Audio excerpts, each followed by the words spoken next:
Selamat pagi anak-anak terkasih. Bapak berharap semua dalam keadaan sehat dan penuh semangat untuk memulai pelajaran agama hari ini.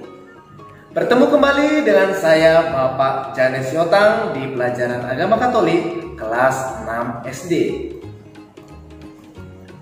Hari ini kita akan mempelajari kelanjutan bab 3 mengenai karya keselamatan Allah melalui para nabi, yakni Nabi Elia. Minggu lalu kita telah menyaksikan bagaimana kisah Nabi Elia memberikan pertobatan kepada bangsa Israel. Namun kali ini Bapak akan memperdalamkan penjelasan mengenai Nabi Elia. Nah, tujuan pembelajaran kita pada hari ini, siswa mampu memahami perintah Allah yang pertama. Kedua, siswa mampu mengetahui akibat dari menyembah berhala. Ketiga, siswa mampu menjelaskan arti dan tugas seorang nabi.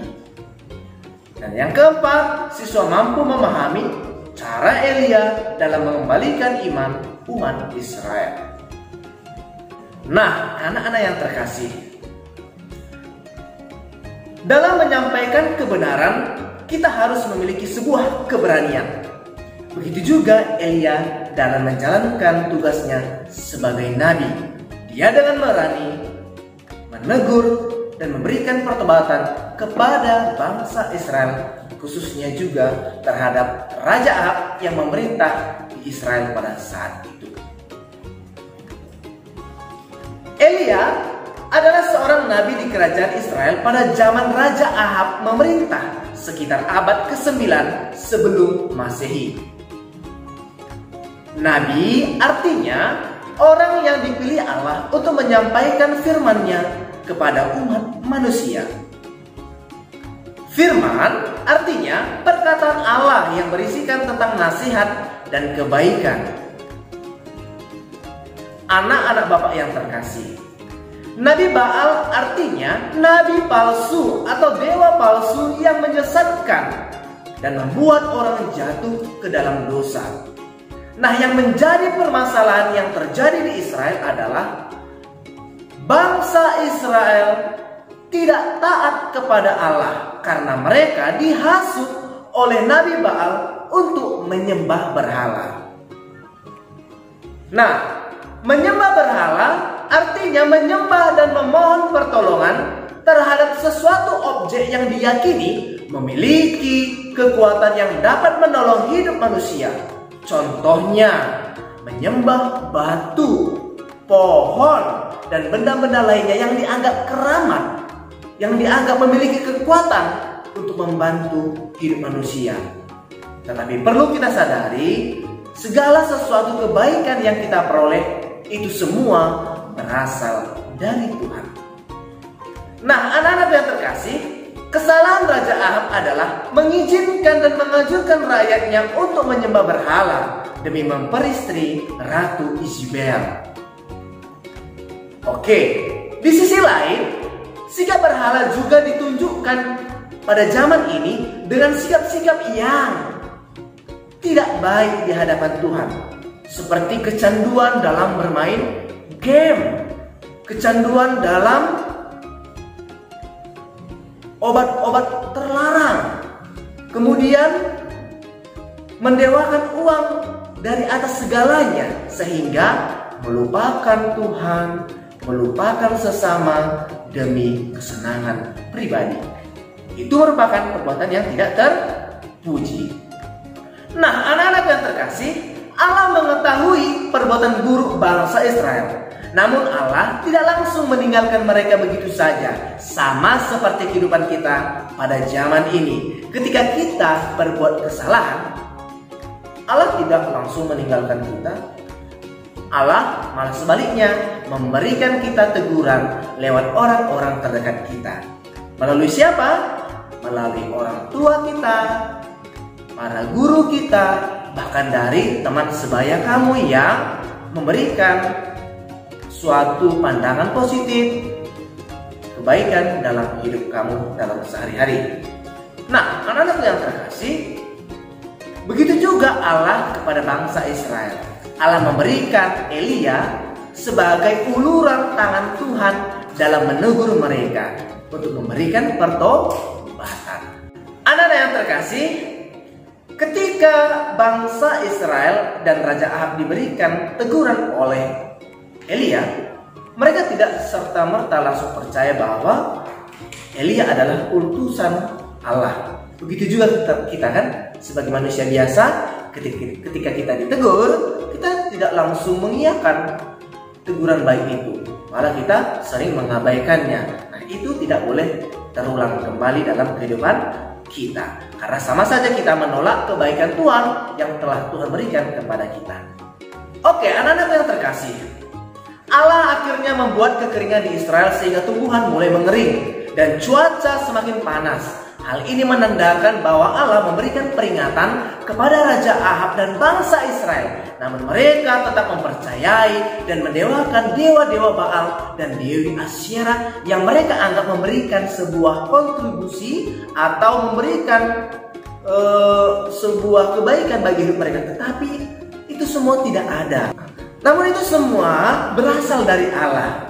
Tetapi mereka menganggap kebaikan itu berasal dari dewa-dewa Baal. Inilah kekeliruan bangsa Israel pada zaman itu. Nah, anak-anak yang terkasih, Ratu Yezebel juga ingin Ahab dibunuh. Tetapi Allah menyertai orang-orang baik. Allah menuntun dia pergi ke tepi sungai Kerit di sebelah timur sungai Yordan. Dan ia diberi makan dan minum oleh burung gagak berkat Tuhan. Ketika kamu berbuat baik, kamu akan memperoleh kebaikan juga dari Tuhan. Nah, anak yang terkasih, jumlah Nabi Baal sebanyak 450 orang. Dan Nabi Dewi Asyera sebanyak 400 orang. Ini merupakan jumlah yang cukup banyak untuk menghasut orang jatuh ke dalam dosa. Tetapi Allah memberikan seorang saja untuk memberikan teguran dan pertobatan kepada bangsa Israel. Kira-kira siapa yang menang? Apakah dewa-dewa Baal atau Nabi Elia?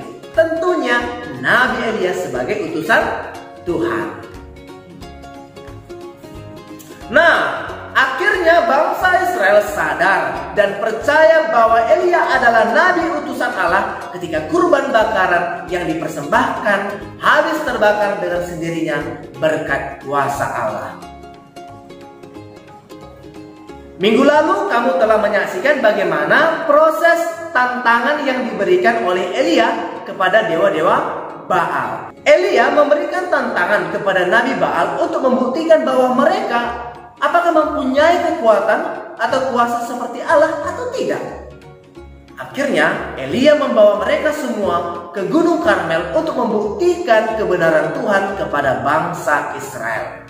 Nah, tantangan itu diberikan berupa membuat sebuah kurban bakaran kepada Allah. Apa yang dikurbankan? Lembu tambun. Dan api yang digunakan itu bukan berasal dari pemanti api, tetapi api itu nantinya muncul dari kuasa Allah masing-masing. Tentunya Elia berasal dari Allah yang Maha Esa. Nah, Dewa Baal mendapat giliran pertama untuk membuktikannya, dan sampai cukup lama api tidak menyala. Ini menandakan bahwa nabi-nabi Baal tidak terbukti mempunyai kekuatan atau kuasa seperti yang Tuhan miliki. Ketika giliran Elia membuktikan kuasa Allah, benar terjadi. Apa yang terjadi? Api menyala, membakar habis kurban bakaran itu. Awalnya Elia menyusun mezbah dari 12 batu yang melambangkan 12 suku bangsa Israel, dan membuat parit di sekeliling mezbah itu dan dibasahi dengan air, dagingnya, kayunya, serta batunya. Tetapi berkat kuasa Allah itu semua habis terbakar.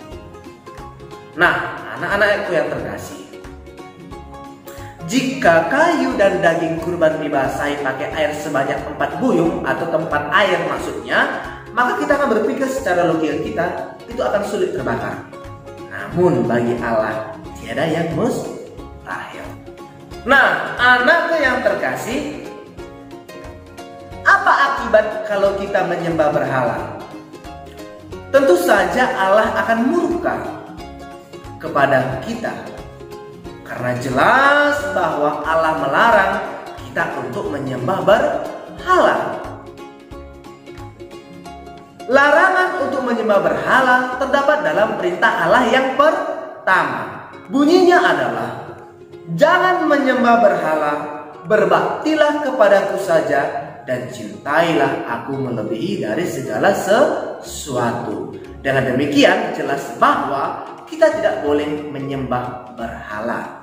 Hanya Allah lah yang boleh kita sembah, yang boleh kita puji, yang boleh kita agungkan, karena dialah yang menciptakan kita dengan segala kebaikannya. Nah, ketika kita berdosa, tentunya kita harus memiliki sikap tobat. Bertobat artinya mengakui segala kesalahan dan berjanji tidak akan mengulanginya lagi. Dalam hal ini, Gereja Katolik mempunyai sebuah sakramen. Sakramen itu adalah tanda sarana keselamatan yang berasal dari Allah. Nah, dalam hal dosa, kita diberi sebuah pengampunan lewat sakramen tobat.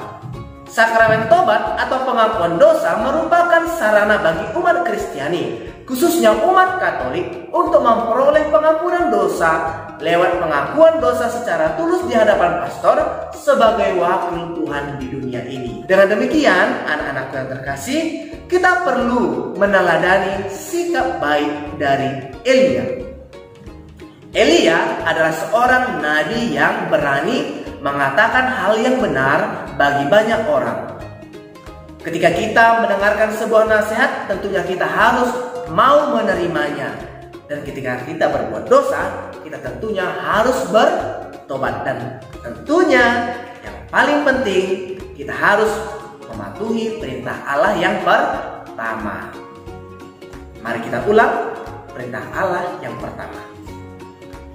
Jangan menyembah berhala, berbaktilah kepadaku saja, dan cintailah aku lebih dari segala sesuatu. Semoga pembelajaran hari ini bermanfaat bagi kamu. Salam dari saya, Bapak Janes Yotang. Bye-bye.